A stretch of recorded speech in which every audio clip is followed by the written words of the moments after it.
Hello, YouTube. This is Doug Rollins. I want to talk to you today about writing. The title of this video is Why Write? I mean, if you're me,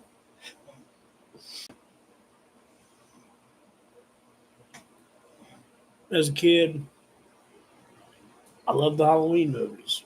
Still do. Love the Chucky movies, the first three. Uh, love the Freddy movies. Like the Jason movies. Like, no bullshit. I thought for a very brief time I would act, be an actor, but I would literally only play in Freddy, Jason, Halloween, or Chucky movies. Like I would be an actor and make a career out of playing in those movies, in those sequels. Well, I became a writer. And with intellectual properties and all that, you know, I've had to write my own stories. But, very heavily influenced, even by stuff like Goosebumps and The Conjuring more recently. I wanted to see more movies and shows like Tales from the Crypt that I liked as a kid, and books I like to read, which, like I said, Goosebumps, a lot of movie novelizations, uh, some biographies on like wrestlers and musicians as a kid, shit like that. Uh, a Fire to Win, Woody Hate. But I wanted to write, and again, write stories that I wanted to see more of in the world. And, people bash like slasher movies, horror movies, shit like that. And stories, that's fine. I mean? It's at the end of the day, who cares? And people want to write.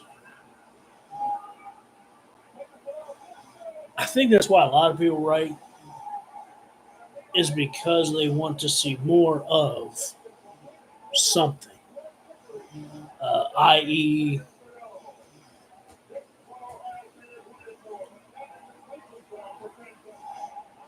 I work for an inner city school district.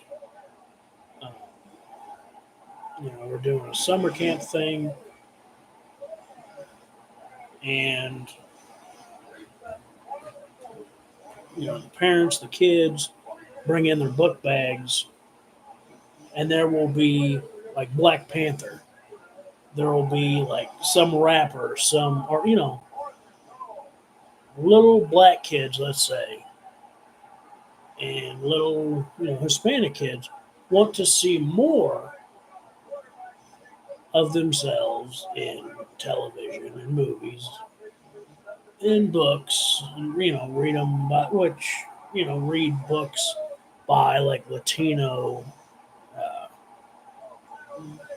and black authors.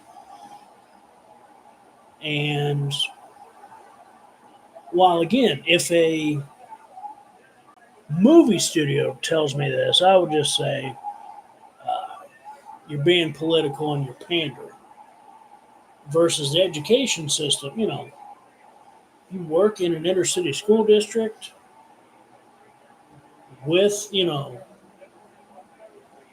diverse and inclusive student body, with their parents and them.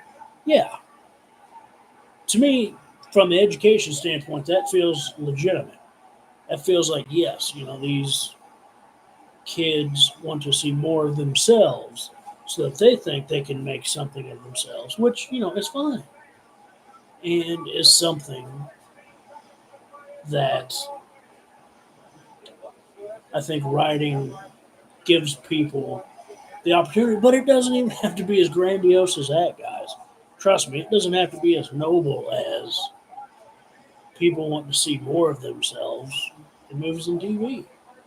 It can just be If you're like me, you want to see more horror stories, but done in the fashion that you like. So maybe more slashers, more paranormal, um, whatever.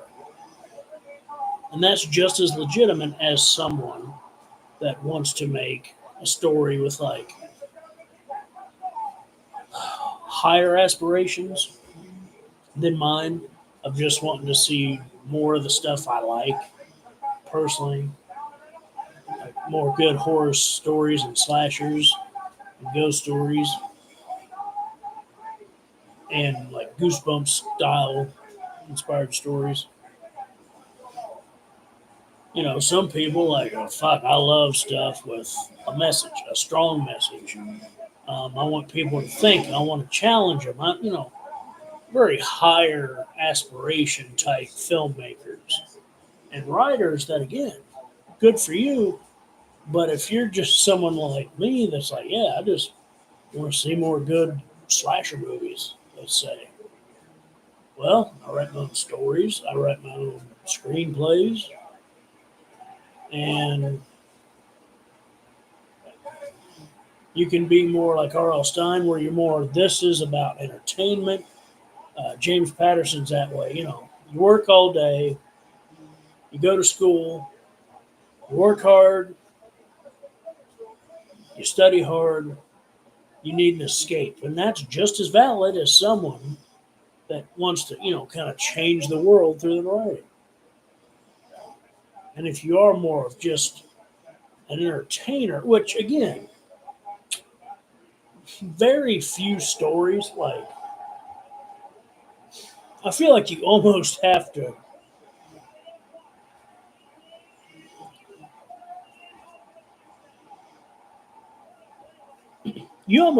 try to be a good craftsman and not have anything to say. Like, not Brian Cox, but I know Brian Cox played him in that Nicolas Cage movie. But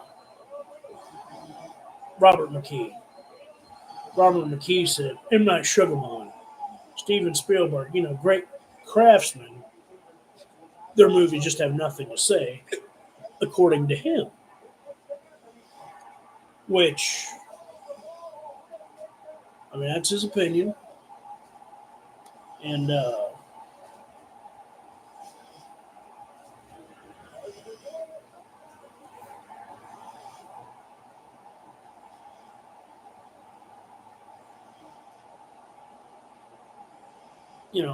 I think the fact that writing can be so diverse and so purely for entertainment as well as to enrich, because it's not just about the audience. What's it doing for the author? Well, it gives the author a voice, a voice that says, okay, I can contribute, I can say something. And again, worry not so much about getting 200 million readers. Worry about getting the right readers, because again, it may start small, it may remain small, but to me, finding your audience is crucial, because you appreciate very specific things, and so why shouldn't other people appreciate your writing?